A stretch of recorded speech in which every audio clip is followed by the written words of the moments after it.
Good afternoon. My name is Victoria Warrenfeltz, and I live in the city of Naples. I am the proud mother of twin boys who happen to have severe autism and Fragile X syndrome. Fragile X syndrome is the leading cause of inherited intellectual disability. They were adopted at birth. I was their birth coach.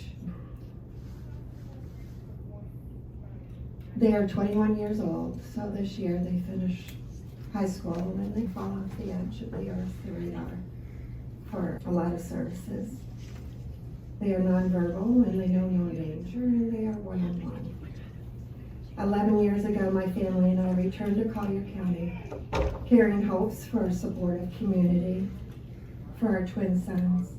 However, we quickly found ourselves isolated in a beautiful town that seems to overlook families like ours.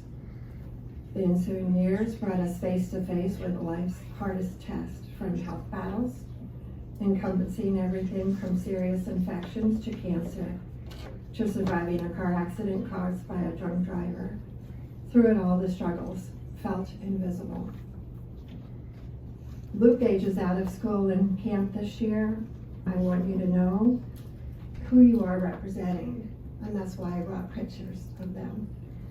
Luke didn't say his first word until age 6, even though he has been on the Florida APD Med Waiver since 2017. He has not really benefited from it yet. There are huge barriers for providers to be able to live in our county because they cannot afford to live off the APD pay scale. From someone working with Luke directly to his APD Med Waiver support coordinator, moving to the east coast of Florida so she could afford housing. Not sure what the future holds for Luke, as his parents who love him are aging with significant health challenges. We can't live forever.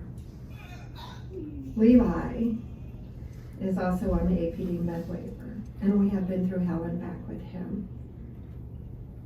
He is currently thriving at a group home now, but before this, many had failed him.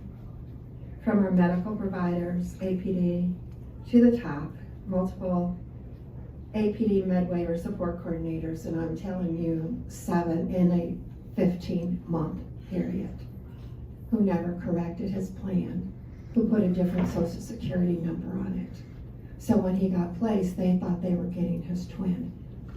Levi's 5'11", 170 pounds. His twin is 5'4", 114.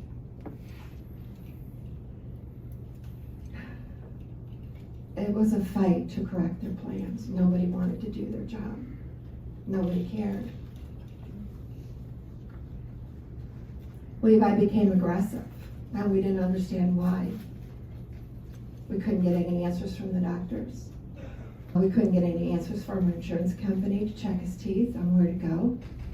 We couldn't get any answers from anyone. He attacked me, and I went into what they call a broken heart syndrome.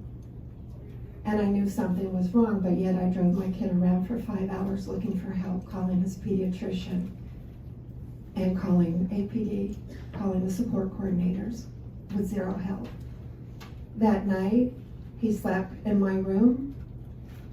I didn't sleep. The next morning, I got up, I got dressed, I handed him over to my husband, and I said, I'm going outside and I'm calling 911.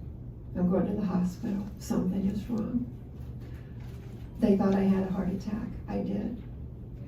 My heart was ejection fraction, 20%. I should have died. Where they placed Levi, because his records were wrong, was 2.5 hours from home. No child should be away from their loved ones that far. They cut off my communication because I sent an email asking how they were doing, and they didn't value my guardianship. They had him go to a psych doctor that was not a Medicaid doctor. This doctor would not communicate any of his office notes. They would not give me any of his medical list of meds. They took him outside, and these are the words of the owner of the group home, and shaved his head bald for 4 hours. They floor matted him 14 times in 4 days with 3 men on top of him. Our family has been through hell, and through this, I've been through cancer. My husband's had open heart surgery. He got COVID by a healthcare provider at the group home and spent 96 days in the hospital. I just had a pacemaker put in. Now I'm told that Levi, who's in the group home, probably won't get an assisted device for communication because he lives in a group home. Insurance won't pay. I'm also told that the group home will get less money for taking care of Levi, and they take great care of Levi. And they shouldn't have their funds reduced because he's doing well. He's doing well because of the support that's put in place for him now and has worked. Okay, Victoria, I don't want to do this, but wrap up. Okay, I'm sorry. I love it. Medicaid and Med Waiver has been a lifeline for us. It's the glue that holds all of life together. Levi's thriving today because I worked underground to find him an appropriate and safe group home. I had to hire a bodyguard to go pick him up. We need local services in Collier County. It is a hardship to travel 1 hour each way to visit him. I'm thanking you for listening to all of us, and I hope together we can all work as a team to make this better for our children, for our loved ones, and for our families. And thank you for your time.